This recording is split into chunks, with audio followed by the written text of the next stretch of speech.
Acacor, uma lendária cidade subterrânea habitada por uma civilização avançada, descendente de extraterrestres que teriam chegado à Terra milhares de anos atrás. Somente um homem se orgulha de saber onde fica essa incrível cidade, Tatun Kanara, o líder dos Uga Mongulala, a tribo que supostamente habitava essa cidade. Essa história se popularizou a partir de 1976, depois que o jornalista alemão Karl Brugger escreveu o livro Die Chronik von Acacor, lançado no Brasil como As Crônicas de Acacor, onde ele conta as fantásticas histórias que ouviu de Tatun Kanara.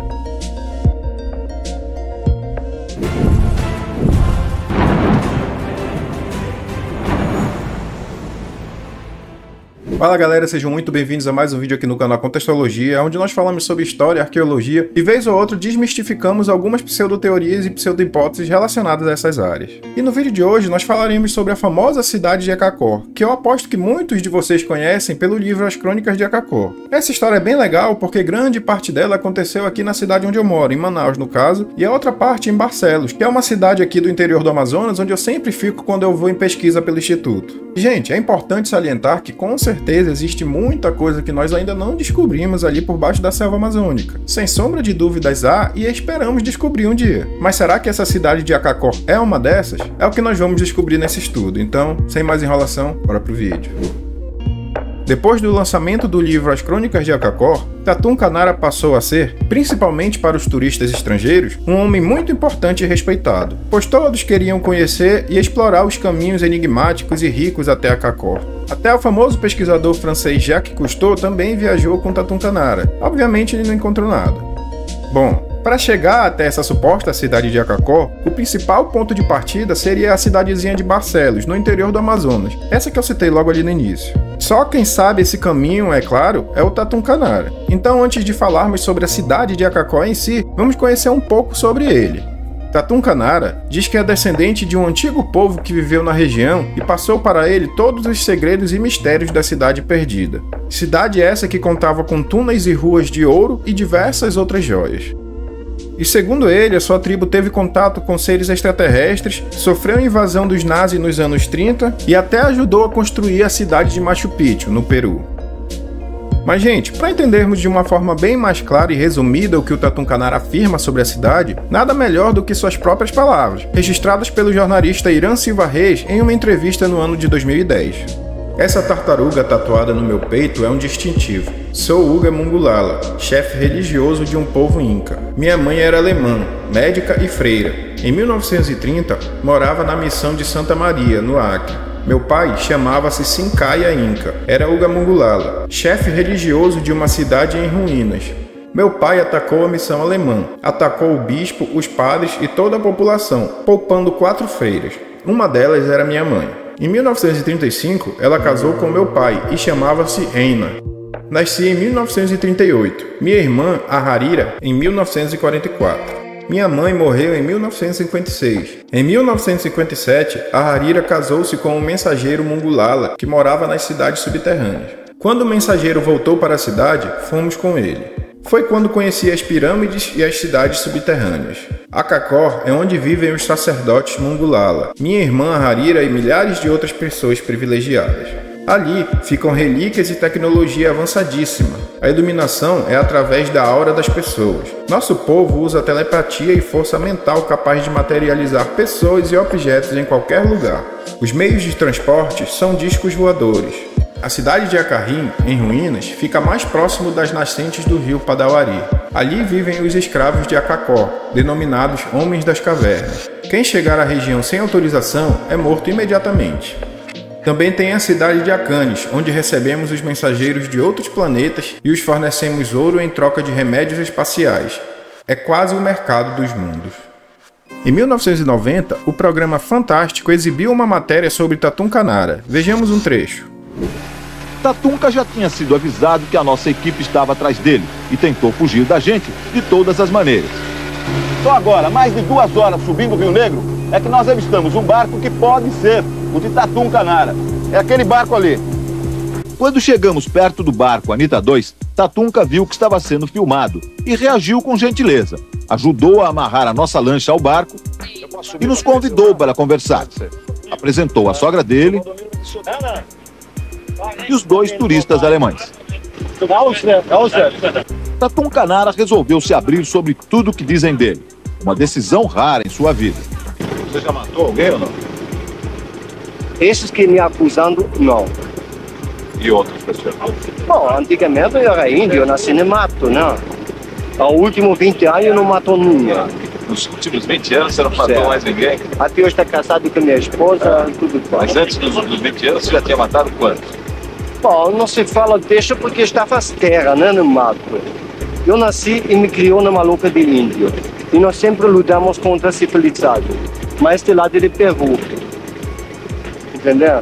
Mas até eu fui na civilização, me acostumou como civilizado e parou de brigar, né? Agora, como você fala alemão se você nasceu índio? Minha mãe era uma freira descendente da alemã e meu pai era cacique de índio. Tatunca, por que você acha que surgiram essas acusações de você ter desaparecido com as pessoas? Só foi prejudicado, né? É.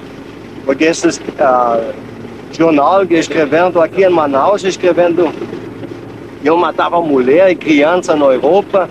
E na Europa escrevendo eu matava missionário e não sei o que aquilo. Em todo canto esta mentira e nem na promotoria sabe se falava da mesma causa que a polícia da Alemanha e Karl Kruger foi matado um dia antes que ele foi viajando por Barcelos. Ele chegou aí com você em alguma expedição? Não. Nunca fez expedição com você? Esta expedição que ele escreveu no livro era mentira. Não foi. Escutou as suas histórias e escreveu sobre a vida e inventou muito mais. Não chegou lá, então? Não chegou, nunca foi para lá. Outro mistério na vida de Tatum Canara é essa tatuagem, uma tartaruga que, segundo garante, é o símbolo do povo dele e que ninguém mais pode usar. Tatunca diz que o jornalista alemão Karl Brugger, assassinado no Rio de Janeiro, fez uma igual e morreu com um tiro no peito, exatamente no lugar onde tinha a tatuagem. Então, gente, vocês viram que aí nessa entrevista pro Fantástico, o Tatum Canara fala, né, sobre algumas acusações que são feitas sobre ele. Mas calmem lá que nós vamos já entender certinho o que são essas acusações. Por enquanto, basta entender que o Tatum Canara garante que é brasileiro, que é filho de um chefe indígena com uma feira alemã, o que explicaria por que ele fala tão bem o alemão, e também que ele tem todos os documentos brasileiros, com exceção da certidão de nascimento. Logo começaram a afirmar que tudo que o Tatum Canara fala é verdade, exatamente porque ele não tem a certidão de nascimento brasileiro, que comprova que ele nasceu lá na tribo do pai dele, fruto dessa relação entre o pai dele, chefe da tribo, e a freira médica alemã, né? Enfim. Acontece, gente, que como quase sempre é em relação a essas histórias alternativas, sempre tem algo realmente sombrio por trás. E no caso aqui do Tatum Canara e Akakor, não é diferente. A justiça alemã tem provas de que Tatum Canara é alemão e se chama na verdade Hans Richard Gunther Hauck e que chegou ao Brasil em dezembro de 1968 em um cargueiro alemão. Hans construiu para ele mesmo uma imagem de sertanista e aventureiro misterioso, descendente de uma tribo que morava em uma cidade mítica e rica, para enganar os exploradores e caçadores de tesouro. Ah, mas isso foi criado pelo governo para abafar a história sobre Akakor. Mais uma vez, eles nos impedindo de saber a verdade. Será mesmo? Vejamos. Que tal falarmos agora sobre os crimes que o Tatum Canara cita ali naquela entrevista no início? O primeiro desses crimes foi em 1980, o desaparecimento do turista John Reed. A mãe e a irmã de John afirmam que receberam 3 cartas dele, e na última, ele dizia que no dia seguinte iria se encontrar com Tatum Canara para ir para o meio da selva e encontrar a cidade perdida de Akakor. Depois disso, ninguém mais teve notícias dele. Tatunca foi o único suspeito do caso, mas como nenhum corpo foi encontrado, ele nunca foi condenado. A irmã de Reed chegou a vir ao Brasil tentar falar com Tatunca, mas não conseguiu. Ela também acusa o agente do consulado dos Estados Unidos em Manaus de não ter colaborado e de ter sonegado informações importantes sobre o caso. Em 1984, o suíço Herbert Wanner, que Tatunca também teria levado para conhecer a suposta cidade perdida, também sumiu. Sua esposa diz que a última notícia que teve dele também foi em uma carta onde ele dizia que em 3 dias estaria se tornando um dos homens mais famosos do mundo, pois descobriria uma cidade perdida na selva amazônica. Herbert saiu com Tatum Canara e nunca mais foi visto. Ao ser questionado, Tatunca afirmou que se perdeu de Herbert em meio à noite e o procurou por 2 dias, tendo retornado a Barcelos no 3º dia. Obviamente, Tatum Canara se tornou o maior suspeito do crime, porém, como nenhum corpo foi encontrado, ele nunca foi condenado. Em 1987, foi a vez da sueca Christine Reuser. Christine era uma professora de yoga na Suécia, interessada por assuntos esotéricos e fascinada pela cultura indígena. Em junho de 1987, veio para o Brasil pela segunda vez, meio ano depois de ter conhecido Tatum Canara. Desde então, a mãe de Christine, Emma Pranksas, nunca mais viu a filha. Ela conta que Christine estava apaixonada por Tatunka e que ele havia prometido que ela poderia ver algo que ninguém nunca tinha visto antes, uma cidade mágica. A mãe de Christine diz que as únicas notícias que ela teve da filha vieram de uma carta escrita por Tatunka a uma amiga de Christine. Na carta, Tatunka conta que teve uma briga com Christine, pois ela insistia que já havia sido casada com ele em outra vida, e que após essa briga, ela saiu andando e sumiu, pois era maluca e poderia estar numa tribo de índios qualquer da Amazônia. Mais uma vez, Tatum Canara também foi considerado o principal suspeito desse caso, mas como todos os outros, nenhum corpo foi encontrado, então ele também não foi condenado. Tatunka também é o principal suspeito do assassinato do jornalista alemão Karl Brugger em 1984. Foi exatamente Brugger quem transformou Tatum Canara numa espécie de lenda amazônica com o livro As Crônicas de Akakó, escrito por ele. De acordo com a polícia alemã, Tatunka e Brugger tiveram várias brigas por causa dos lucros com a venda do livro. A pior das brigas aconteceu 3 dias antes de Brugger ser assassinado. Brugger morreu com um tiro bem em cima da tatuagem que fez de uma tartaruga. Tatuagem essa que Tatum Canara também tinha e, segundo ele, era o emblema de sua tribo. Dessa vez, nós tínhamos o corpo e tínhamos o disparo, mas não tínhamos evidência nenhuma de quem realmente teria efetuado tal disparo. Por isso, Tatum Canara também foi o maior suspeito do crime, mas nada conseguiu ser provado contra ele. Ah, mas todos esses crimes são forjados para incriminar ele e desviar a atenção sobre a cidade perdida. Bom, se eles forjaram esses crimes para desviar a atenção, eles esqueceram da parte mais importante, né? Plantar as evidências para fazer o Tatum Canara ser realmente preso. Mas tem um outro ponto que encerra de uma vez por todas esse papo sobre o Tatum Canara e a sua origem. Acontece que Tatum Canara foi casado na Alemanha e abandonou sua esposa com 3 filhos ao fugir para o Brasil em 68. A revista alemã Brunt trouxe Christa Hauck ao Brasil e ela confirmou que Tatum Canara não existe. Ele é Hans Günther Hauck. Temos inclusive as fotos do casamento de Hans e Christa.